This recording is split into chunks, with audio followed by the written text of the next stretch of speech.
Lead keeper Polly is getting the giraffe feed ready over at the East African Reserve. I'm picking stinging nettles to feed to the giraffe. It's one of the giraffe's favourite foods, so when we've got plenty of nettles we like to give them a lot of variety. Here at Longleat, the hard work is cut out. But it's a different story in the hot African savannah. Last year, Polly and head of animal operations Darren Beasley travelled to the Laywer Wildlife Conservancy in Kenya to learn more about their animals. To say that this is, I'm stood now in the biggest classroom in the world would be an understatement. It's about, yes, taking stuff from it that can help us evolve and make the collection better back at home, but it's cherry picking those really important things. What animals mix with what?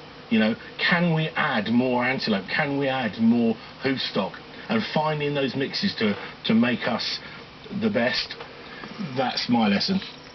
And a lesson was learned about just what these long-necked creatures feed on out in the wild. This is an acacia thorny bush, and you can probably see, you have to look, we don't have to look that close, it's covered with the most monstrous big thorns to protect itself, and the little bits of foliage grow up in between. The giraffe have really long tongues, they'll curl around this and they'll individually take this, or they have those little prehensile lips they can get in and dodge the thorns. Nature's way of trying to protect the foliage. The rest of nature has evolved to be able to say, we'll get around that. Good girl. But the giraffes back at the park have no such challenge, so Darren wants to take the giraffe's enrichment to the next level. Compared to the wild giraffe that we saw out in Laywer, I think our giraffe potentially have it a little easier in life. We provide all their food for them, we provide them water, we provide them with veterinary care. At certain times of the year, food is scarce on the African savannah, and finding it can be a struggle. But for the giraffes at the park, food is readily available all year round, so the keepers have a plan to make them work for it. We don't want to just deliver the food to the giraffe without a challenge, so Darren came up with an idea of challenging our giraffe here. So we've created a enrichment feeding device that is aiming to represent an acacia tree.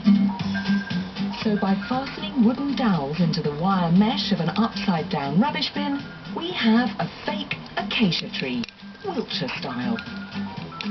The thorns that we have, they're just made out of wood. They're not sharp. We don't want to kind of stab them or anything. We just want to represent the need to pop in and out between the thorns. And instead of the acacia leaves to eat, the giraffe will be getting a good helping of their favourite seasonal foliage. Then all that's left to do is to hang it high up in a tree. Hopefully it's a bit different, but not too different that they're going to be scared of it. Fingers crossed they'll come and investigate and they'll be keen to give it a go. Let's hope at least one giraffe sticks its neck out and has a nibble.